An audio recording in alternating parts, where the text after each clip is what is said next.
Welcome to our seminar today. This is the first of a three-part series called Shaping Your Last Chapter. I'm very excited about this series, and to get it started today, we have two fabulous presenters with us today who will share from their own experiences to talk with us today. So today's is part one, which is called You Are Wiser Than You Think, where we will recognize and embrace the spiritual gifts of aging, understand how aging positively influences our view of the world, and examine your life's purpose and meaning. I'm very much looking forward to this presentation when we have two amazing people here with us today. We have Teri Helton, who's the chair of the Ventura County Coalition for Compassionate Care, as well as Reverend Kate Lewis, the spiritual care manager at the St. John's Hospitals. And they will both share a little bit more about their own background and why this topic is so important to them. So thank you so much, and I will turn it over to you.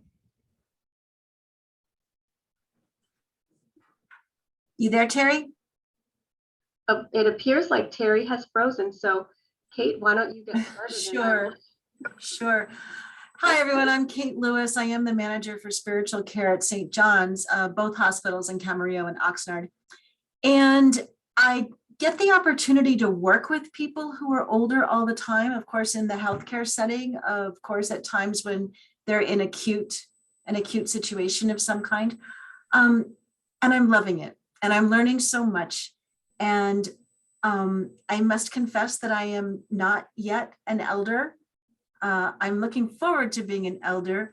I'm 63, and I don't mind telling you that, but I'm 63. And so I'm just at that place where I'm starting to sniff my elderhood in the air. I can get a waft of the beauty that's going to be, that's coming. And so I'm right on the edges of where some of you may already be. And I'm really enjoying this time of life.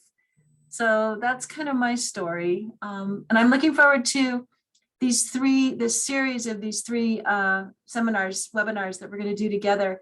And I'm looking forward to building a little bit of a relationship with all of you and like putting our heads together and seeing what we can come up with as colleagues, as co-creators of whatever our elderhood will be. So thank you for having me. Thank you so much for joining us.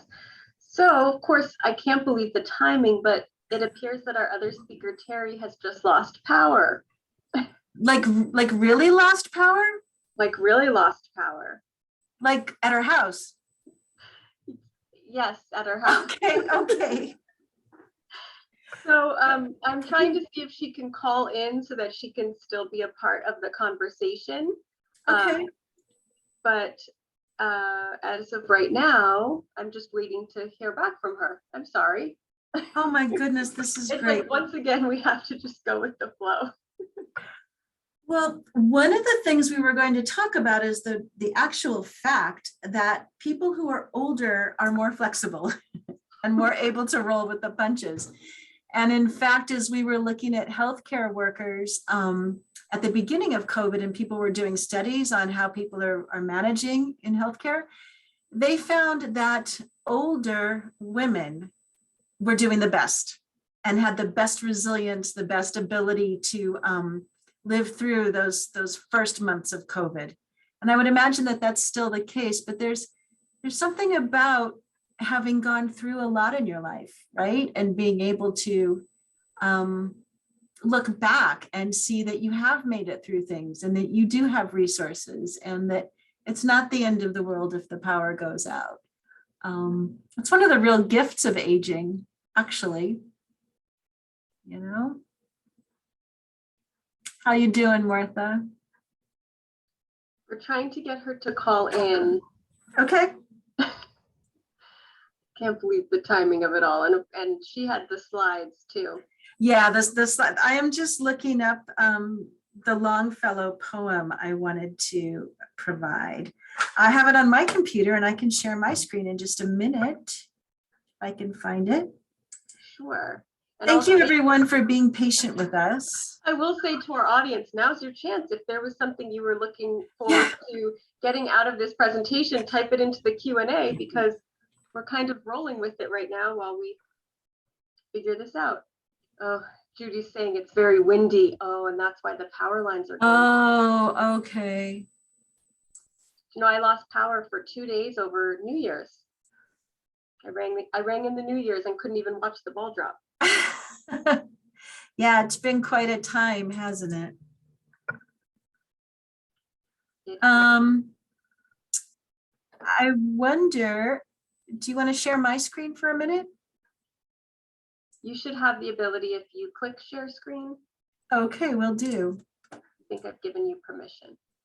Permission.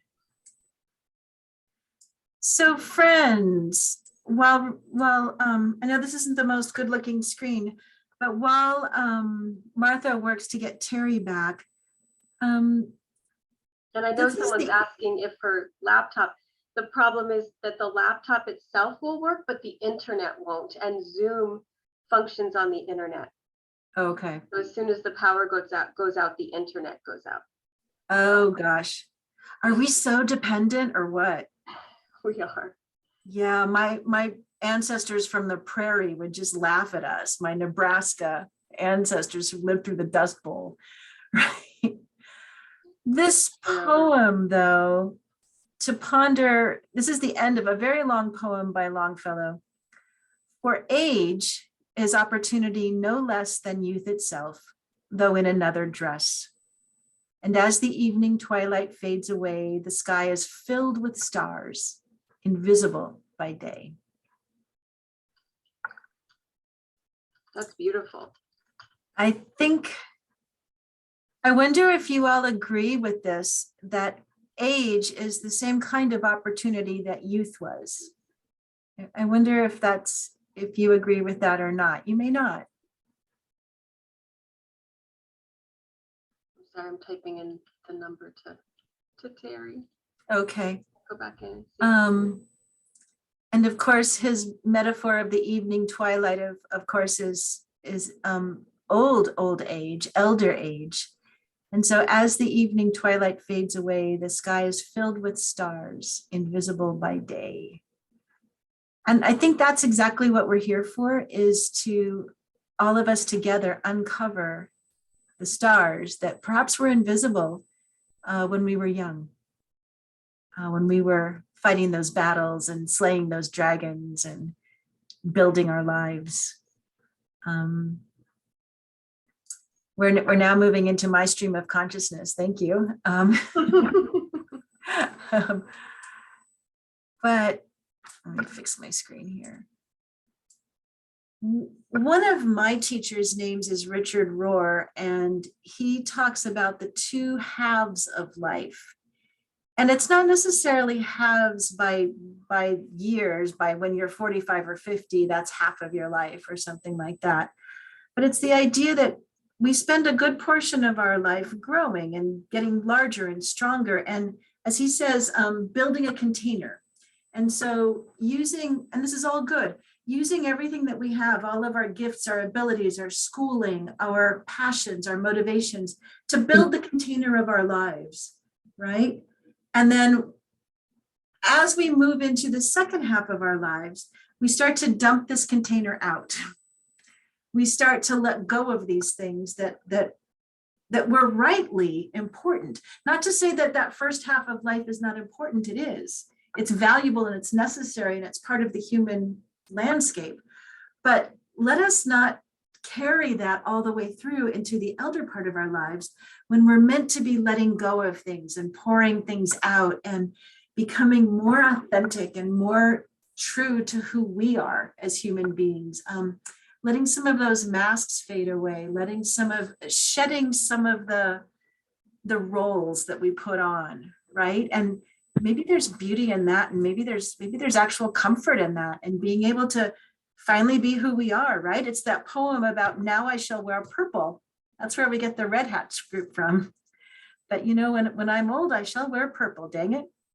That kind of thing. I wonder if anybody has comments about that that part of the life progression. Hi, I'm here now. Hi, Teri. Hi, this is Teri. Sorry, I had the power outage. I still have it in my home. This is one of life's little surprises sometimes, and we have to go with the flow. Now, saying that, and I'm going to say this is one of the things that being older is a positive, that we learn how to go with the flow. So That's exactly what we were talking about. Very good. Can I unshare we my just screen? go with the flow. I wish I could. Martha? No, it never shared. You're not sharing. Oh, it never shared. I apologize. Then let me try again. So you were going with the flow, and part of what we were going to say is the positives of aging. Were you going there, Kate? Yeah, I was showing the poem, but for some reason it didn't share, and people were being very kind and didn't tell me that. Nobody said to me, Kate, it's not there.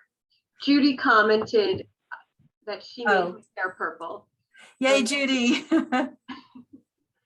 And then Mike said, I don't wear purple because it's not my color, but I do feel more comfortable being myself, which is the feeling behind it, right?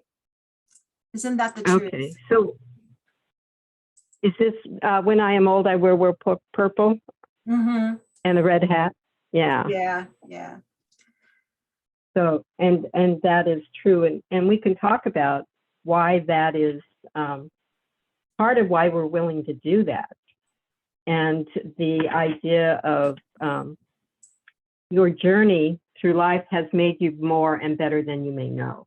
And I think that's really important to understand, that often we look back and we have our regrets. But if we can look at now and look back and see that our journey has made us better than we each know, that our older brains have learned more than younger ones, think about that. It is really physically true that our brains know more than younger people have. They've done PET scans to demonstrate that. It may feel like you can't find the words that you have in the past, but think about the depths of those words, the depths of the feelings, the experiences. That's why it may take you longer to find that particular word, because you have so many in your vocabulary. It's a huge positive thing. And your experiences count. You have been creating social intelligence, memories, and wisdom all go with that. And that is something that tests, qualitative tests that sociologists do, psychologists do show, but also the fact that PET scans have shown that these things grow our brain. And as we age, the brain is more resilient, adaptable, and capable. And that's why we go with the flow of the moment, trying to figure out what we can do to fix it, or to adapt, or to make it better. And I have a story, if we have a second, that the author, Gene Cohen, who wrote The Mature Brain, The Mature Mind, told a story about his in-laws and how they lived in a snowy area. And his in-laws have come in to spend some time with the family. And Gene and his wife were not available. They were stuck in traffic, and they arrived, the in-laws arrived, and the traffic was so bad that the cabs wouldn't stop. And so the father-in-law went across the street with his wife to a pizza parlor and ordered a pizza to be delivered. And they said, the one thing that we need to happen is that not only do you deliver the pizza, but you deliver us.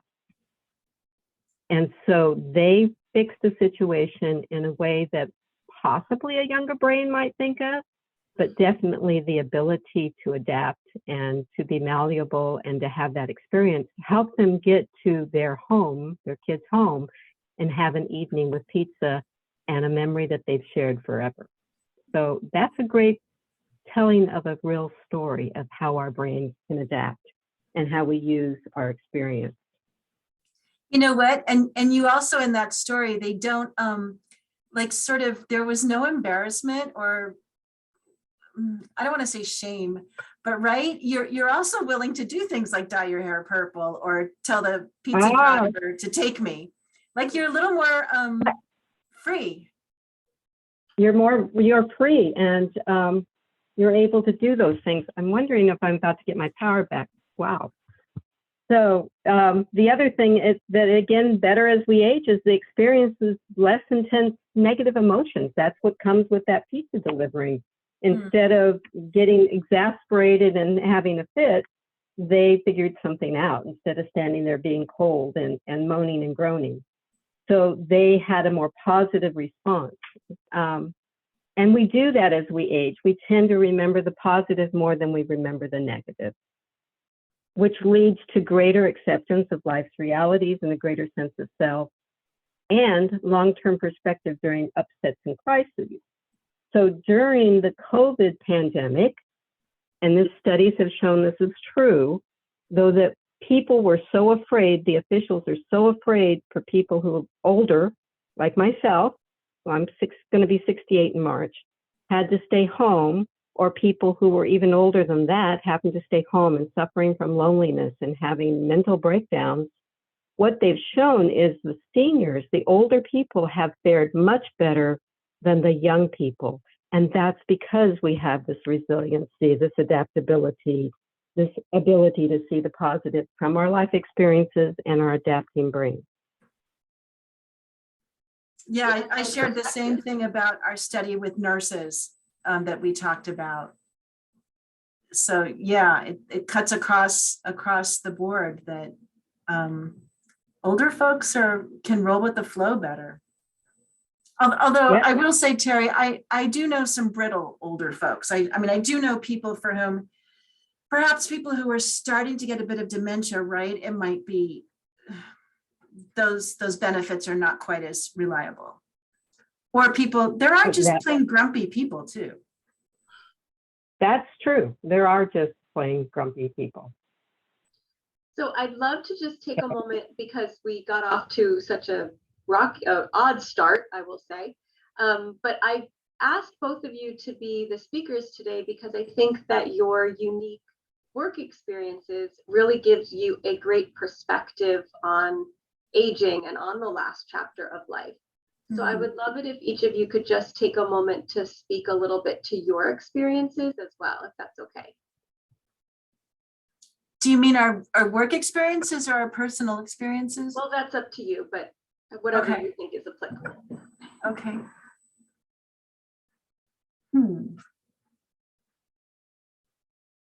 So and actually, Martha, I'm about to try and come back on. Great. Oh. Hey.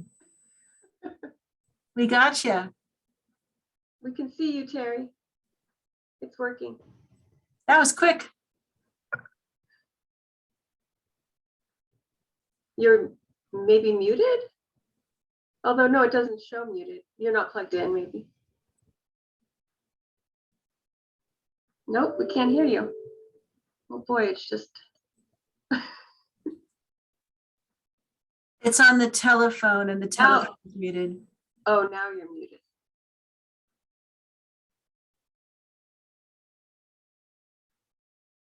I'm not sure how now you're going to call in. You're talking to us, Teri, but we can't hear you. Yeah, I see her telephone icon with the mute. Wait, I'm asking you to unmute. You're muted for some reason. Try turning up the volume, Gemma says. Say something? No. It's always something, huh? Okay, well now maybe you can call in on your phone and leave your computer up so we can see you.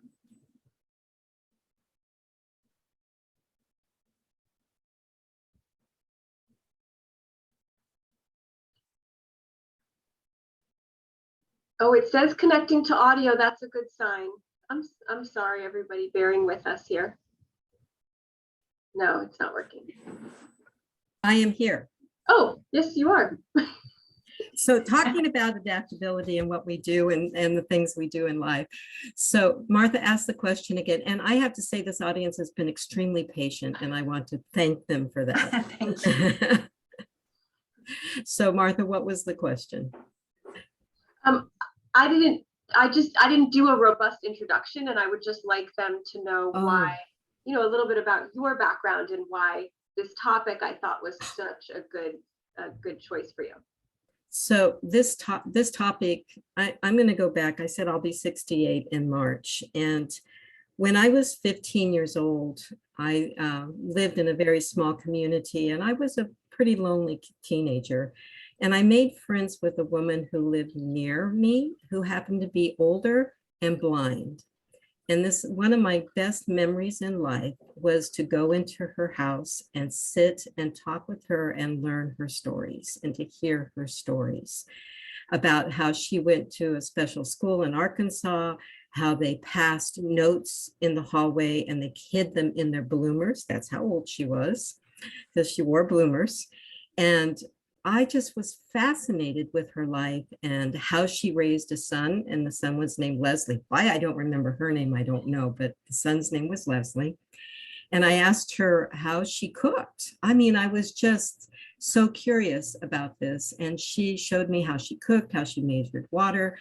She showed me her Braille typewriter. But that memory and that energy that she gave and wisdom she gave me set a foundation in my life of how important it is that we grow as we age. And so she set something in stone. And as I've grown older myself, and I heard a lady speak in a church saying, I had choices to make and I chose to take this path of being positive and not negative. I remember that being a 20-some-year-old person and saying, I want to be that positive person and not the negative person, and how those people who were older set that foundation. So to this day, I have a special love for older people. And as I'm recognizing I'm growing older, I'm also learning to love myself in that. Mm-hmm. I have that same experience, Teri, of loving myself more as I age, of, we'll talk about this a little later, and we'll certainly talk about it in our next seminar next time. But yeah, being able to accept who I am. I no longer strive. I used to read Cosmopolitan magazine and 17, right? And those standards that were set out for us, I finally have shed these standards to some degree, and that feels good. And it's to that some degree, right? Well, it changes from day to day. I just caught a glimpse of my arms in the But there you go. When you haven't seen the crepe yet on the inner I part do. of your arm? It's And I went, amazing. when did that come? I hope you're all laughing with us at home and everybody's looking at their crepe. But you know what? We earned that crepe, dang it. That's true. So it's, figuring out, and we talk about the inner being, but it's also figuring out this outer part, because my hairdresser is not able to see me based on having a baby and COVID and stuff. And I'm going, is it time? So figuring out those times to accept that part of aging. Is it time? That's a question everybody knows. Martha, it'll come. Is it time?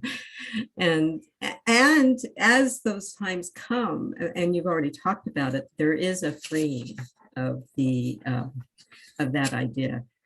So, which makes me think, if it's okay, do I have sharing abilities, Martha?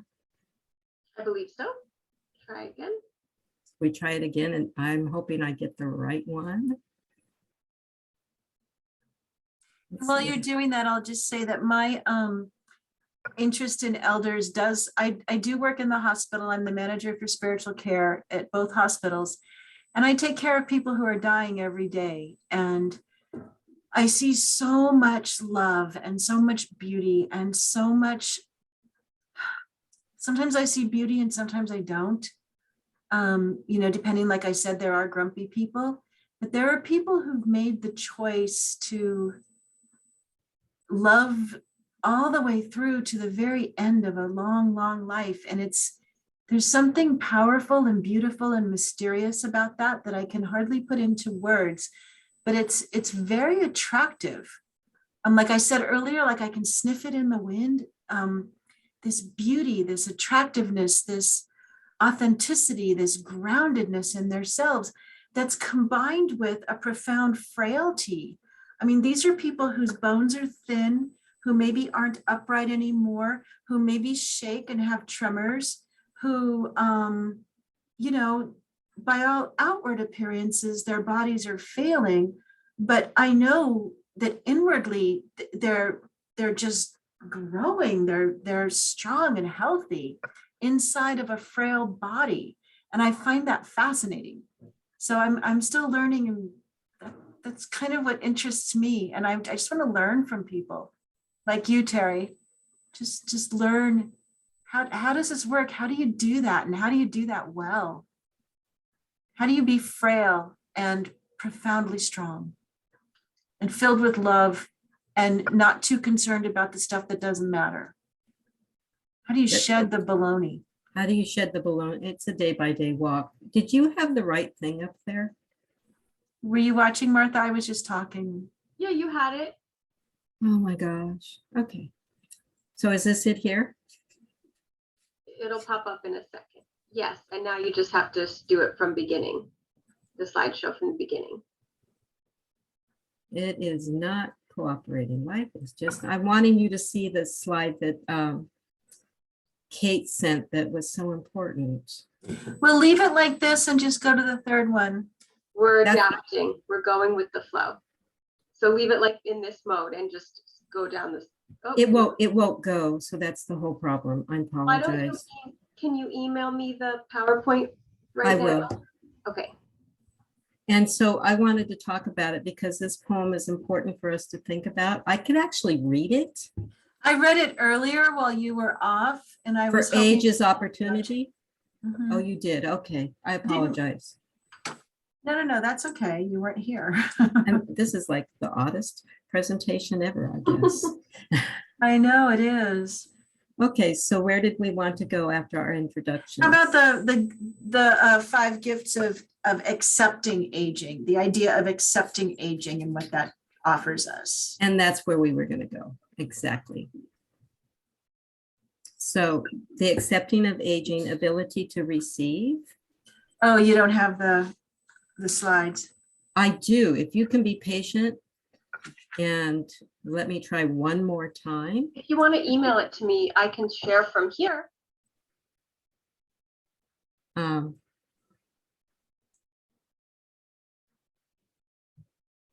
it looks like it's sharing. Beautiful. It looks There, good. It looks This is good. the You see it poem, now? everyone. Now Yeah, we're in the it's- poem. We're seeing the poem. Okay, so that's the poem. So, And then we talked about these things already. mhm, And then we talked about get again better as we age. mhm. And then true gifts of aging is the ability to receive. Yeah, so we just wanted to share what we see as 5 gifts of aging acceptance. It's whether you age or not, we're all going to age if we're lucky enough to live long. But the question is, are you willing to take that in? Are you willing to accept it? And these are the gifts that we've found in various places and pulled together. But the ability to receive, that we're able to take things in and not hold life at arm's length. We're able to receive all of life in its beauty and in its difficulty.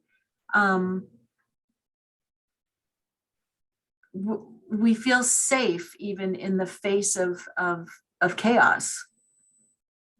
We have the ability to feel safe, and we have often learned the tools to figure that out in the face of chaos, where even 20 years ago, I don't think I would have had the abilities I have now to receive. you begin to see it in the second half of life. It's like, oh, what am I doing? I'm reevaluating. Why am I getting so angry at something? This doesn't make any sense. To begin to receive and to reevaluate that. I agree. And that's what we'll be looking at next time too, as we start to look over the patterns of our own lives. Everybody begin to start thinking about what you couldn't receive, say 20 years ago, like Teri said, that you're able to take in now. What truths or, yeah, what you're able to take in now that you couldn't take in then. Sure. Yeah. The ability to live in the present. What would I have done today if I wasn't able to live in the present?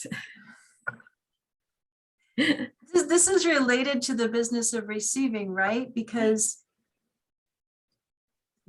the ability to live in the present means that you're choosing not to focus on the regrets of the past and choosing not to live in the fears or anxieties of the future. So perseverating on the past will often give us regret, unhappiness, shame, all those things that I could have, would have, should have. And then living too much in the future is just anxiety provoking because we can't control entirely what's going to happen tomorrow. And as elders, we know that. As 20-year-olds, we don't know that at all. So that's a real beauty, is to be able to just live in this present moment and take it as it comes, receive whatever it is, and be present. So, Kate, I have a question. You daily live with people, you work with people towards the end of life. How do you handle that being in the present and then not taking that personally into your life? Oh, you mean for me taking it home? Yeah, so that you're not looking, you see this happening in your life, you're living in the present with that individual. How do you not begin to dwell on the idea of this is my future? Oh, well, I dwell on the good part of it. Ah. I look for it's like Mr. Rogers says, look for the helpers. I look for the ones who I want to emulate. And we as chaplains, we learn that when we leave the room, we leave the patient in higher power's hands, God's hands, or whatever it is. We have to make strong divisions between what's our life and what's somebody else's life. And that's also a gift of aging. You can be super, super empathic and present for somebody in that moment, like super with them. And then when you leave the room, leave them, and not in a cold way. Does that make sense? Oh. You just have to leave them to themselves, knowing that you were present for them wholeheartedly for that 10 minutes. But you can't take them with you because they're not your family. So, and I understand this because I was a hospice nurse. And being present with a person, their family, and that person in those moments, it was important to know how to be present, but also to leave that and to leave that carrying in the vessel for them. And in my personal life, giving it up to God. People do that in different ways, but to also see the positives that they were concluding their life usually in a very positive way, and being able to help the family understand that and the family recognizing it. So yeah, feels good. It feels good to make that happen. People say to me, how can you be around so much crying? People are crying all the time. And like, that's actually my specialty. I can make anybody cry. No, I'm kidding. But honestly, every tear is a sign of love. It is. And so every tear means that somebody is deeply loving. Well, so that makes it a blessing. It makes it not only just easy, it makes it beautiful. It does, which leads to every moment is to make the moments count. Yeah. We know how to do that as we age. And that may be why your elder lady when you were 15 was so attractive to you is because she could probably be present for you in just that moment. Mhm. And that might have been so unusual. We have a question in the Q&A that says, how do you give it up to God or leave the person when that dying person is a relative? Mm. That's different. That's different. You can't. How does, I would say, how have you done it to this person? I would say, how did it work for you? Were you able to, or did you even want to? Sometimes we don't want, people tell us to get over our grief and, get over it, move on. But there are people who don't want to move on past their grief. Their grief is beautiful. Their grief means they loved. And there's healthy grieving. Closure is a mistake. I go ahead, Teri. I was going to say grieving we have this mistaken idea in our society that grief is for a period of time. Yeah. And grief is a journey, just like our life.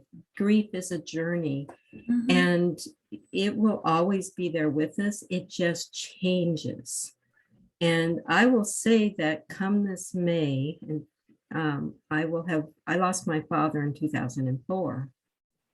And there are moments I still, like this moment, I think about my father and I still will tear up at those memories. And in fact, I recently was the last time I really saw him besides the Christmas before his death was in 29 Palms area at a Motel 6.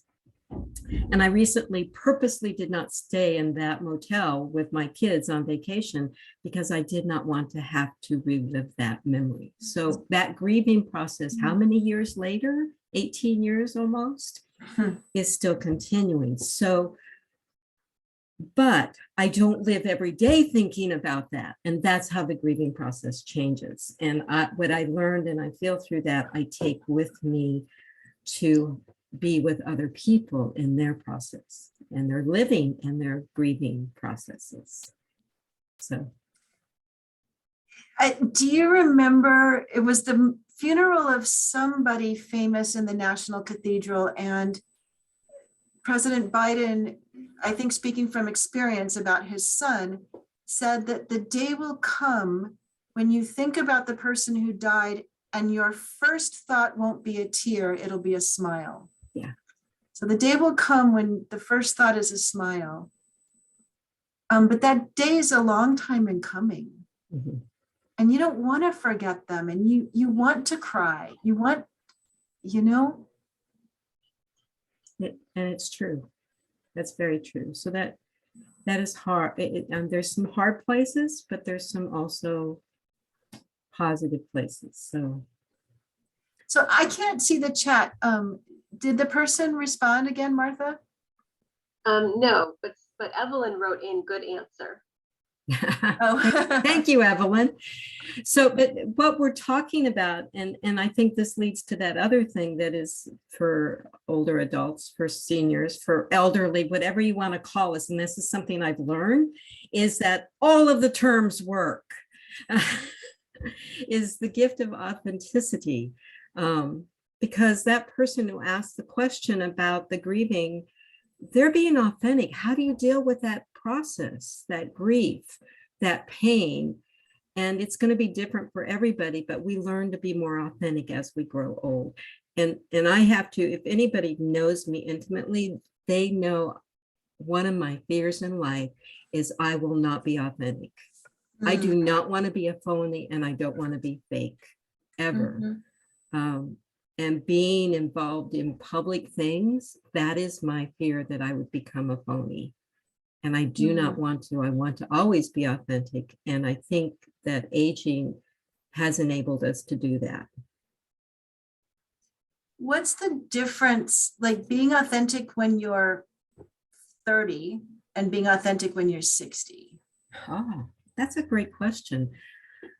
One of the gifts and burdens I've lived with my entire life, thank you, my parents and my personality, is my frankness.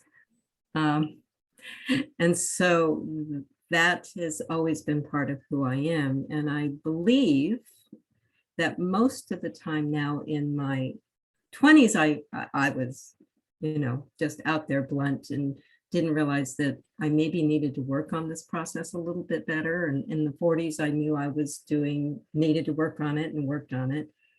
And now in my late 60s, I know I have the ability to be authentic in a more gracious way. Mm-hmm. And I think that is important. I don't always manage it because of lifelong habits and because I didn't always learn to speak appropriately in how to say things. But I do believe that I walk with the authentic grace now that I didn't have when I was 20 or 40. Grace and graciousness. So, Yeah. and Martha's been around me enough that I know she could affirm or, disaffirm that. And so. I will affirm that you are a very authentic person. To the max, right? At least I think so. Right? Yeah. And do it with grace most of the time. So. And it's a pleasure to be around because you know that you are speaking your truth. Well, thank you. Well, and it circles back to the ability to receive. Everything circles back around. So that gift of authenticity comes, and that grace and growing in it comes because I have learned to receive. And that may be receiving a gift physically, but really in my life, it's receiving the gift of information, of learning, of people being able to share, and my being able to receive their wisdom, their knowledge. So. Yeah. I think also when someone is authentic, they're trustworthy. And you can trust them. Mhm. And that may be what we give our grandchildren, is the place where they know they're just loved, and they're loved in the moment, and that we are who we say we are. And, children watch their elders. And I watched my mother and father when I was 10, for instance, do all the things they did to kind of figure things out. And they would talk to this group of friends, but then not that group of friends. Then they were organizing their social lives. Then they were organizing all their community involvement. And I saw a lot of dancing and organizing. My grandma Ann, on the other hand, all she did was sit in her chair and let me climb on her lap. Yeah. And there's very different experiences, both appropriate for their age, but different. But different. It's Mhm. true. I preferred True. Grandma Ann. Can't imagine why. I want to be Grandma Ann for my grandchildren. That's my goal. That's yeah. Yeah. Freedom. Freedom. Well, we talked a little bit about freedom. When I am old, I will wear purple and a red hat. Yeah. I will not get dressed all day if I'm home, and maybe be in my pajamas. And that may have been before COVID. So there are different ways of the gift of freedom. Being able to say no more. That this is more important to me than that is. And so I will not be able to do such and such. Being able to do that. Yeah. And for me, it's also knowing what I do and don't want to do. I get confused sometimes between obligations and what I want to do, really. And I'm still at the age of life where I do have to do some of the obligatory things, but I'm really looking forward to when I don't. That's an interesting question as we move forward with from freedom to those things that maybe you don't want to do, but the idea of what in our life matters and what counts. And Yes. So if you're okay, I'll move on to the next slide. And that happens to be about Got about 10 minutes. spirituality. We do have a And- question that just popped in, Okay. Sure. asking to explain people with purple in their hair. I'm assuming Oh, this person probably missed the beginning. I don't know. I met numbers of people, and you, Kate. I think Judy needs to explain it. That's right. Judy had commented that. You like the Socratic method. Okay. Is so- this person referring to the poem that we keep referring to, or is she really wondering like, what's up with purple hair? I don't know. Evelyn can explain, but I'm assuming, yeah. What's up with purple hair? Why the purple hair? I think you're using it as a sort of metaphor, right? We're using it as a metaphor that goes to the poem I Shall Wear Purple, which is just out there. Our elders putting on their purple hair, you know, good for them, right? I do wonder, okay, so all these little hair colors, right? That all the kids have, and all, you can have purple hair, green hair, blue hair. I really wonder if those things had been available to me when I was the appropriate age. Well, I guess I'm going to be soon again. Like, I wonder, what would I have done? Would I have been a green, purple haired person? Would I have done all this? I'm really curious, if I lived as a 15-year-old today, what would I be like? And I really don't know. And I don't know if when I'm done working, I will put purple in my hair too. But Evelyn, do you want purple hair? We can tell you how to do it. My dresser was willing to do it. And, you know, I guess I haven't reached total freedom because I said, you know, I'm too involved with the public to be doing purple hair yet. So there are some restraints, yes.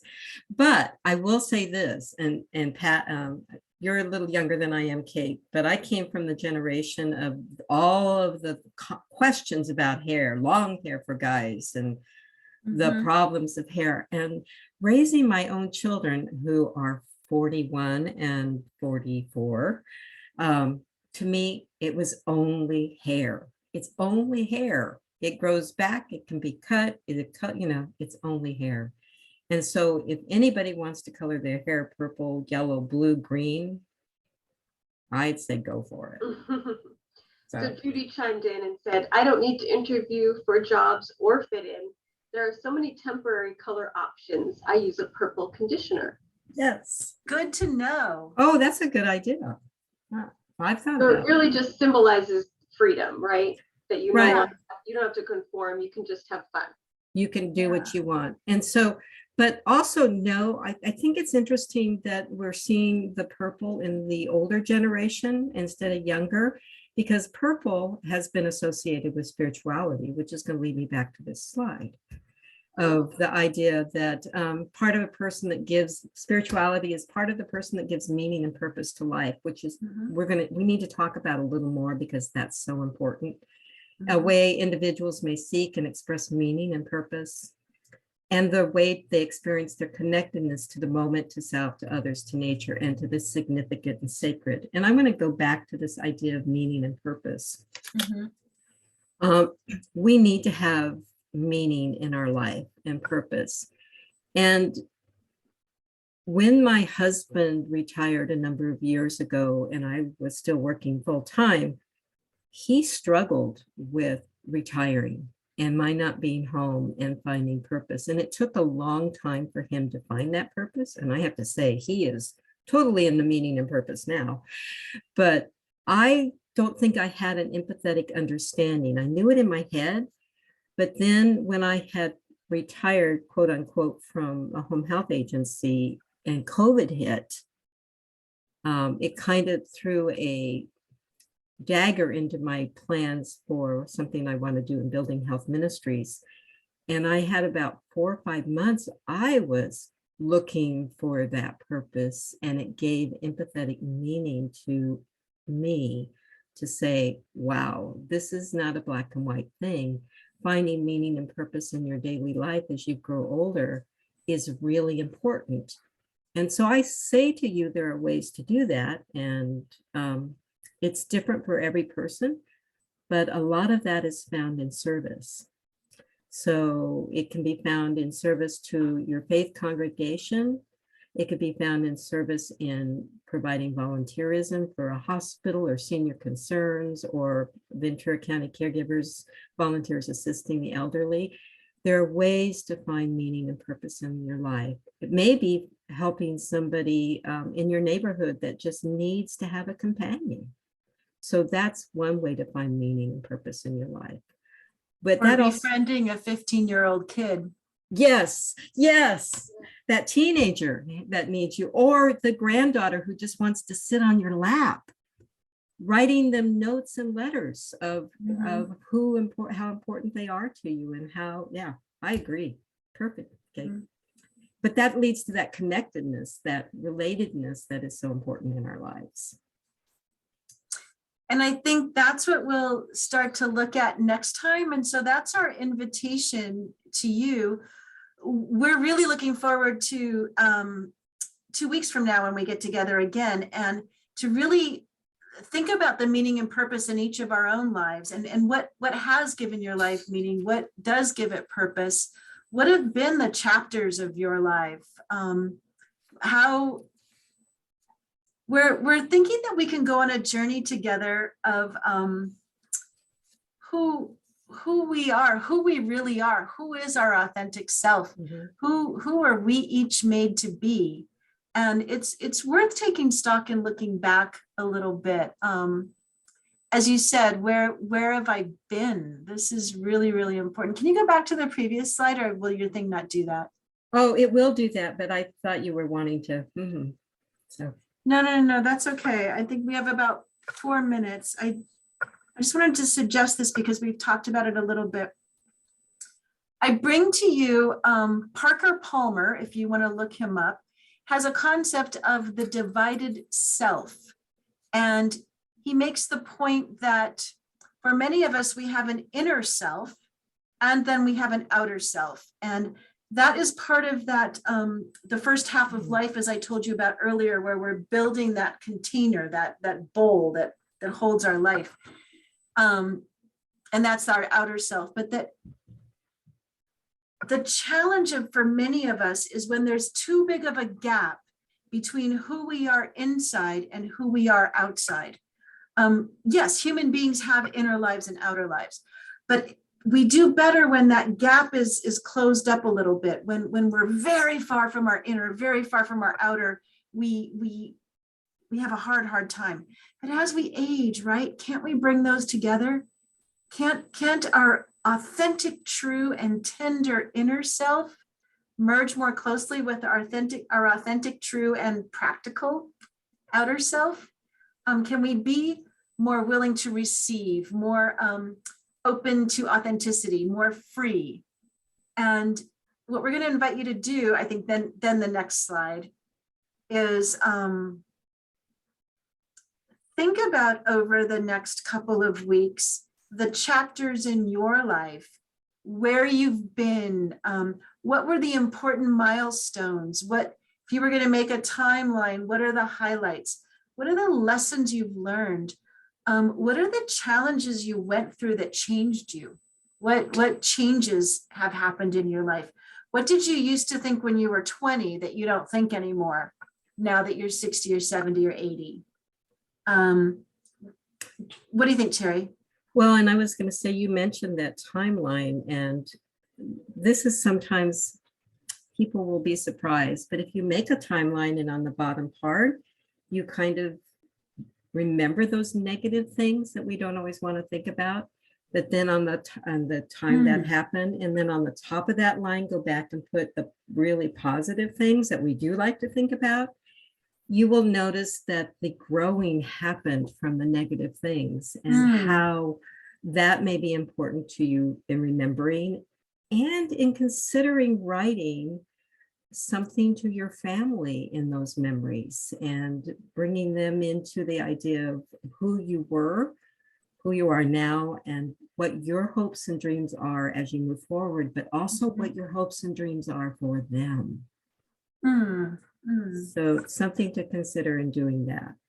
Wow. Thank you Beautiful. so much. I mean, I think it's such an amazing conversation, and I look forward to continuing it in our next one. Our next part will be on Tuesday, January 25th. So it is a separate Zoom link. So if you haven't already registered for it, then please go to seniorconcerns.org to our events page where you can click on seminars and register for the next 2 parts. So the next one will be Tuesday, January 25th, also at 2 o'clock. And that one is focusing on creating your legacy, understanding and appreciating your life's stories. I see somebody typed in, so let's just see a quick question. Teri, what was the meaning and purpose that your husband found?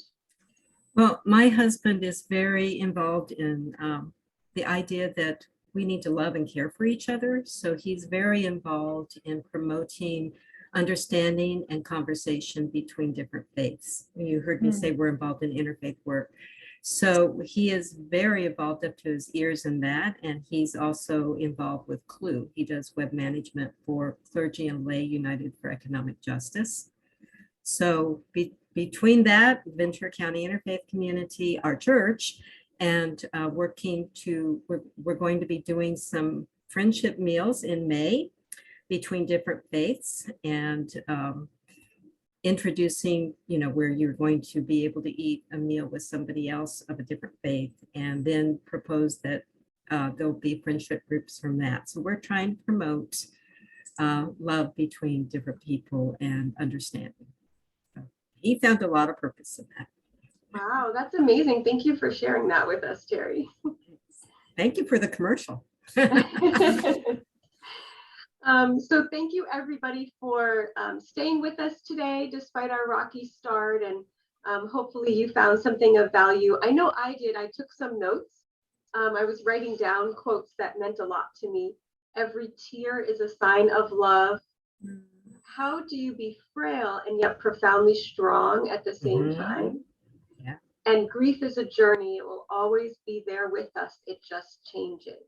So I know I personally am taking those things away with me. So I hope that everybody found something today, and will join us again in 2 weeks on the 25th. And we'll meet again. So thank you so much to both Kate and Teri for sharing your time and your wisdom with us today. And again, It's been a pleasure. Look forward to seeing you all again. yes, and thank you for the patience for all of the technical issues. Thank you, everybody. Have a wonderful afternoon. Thanks.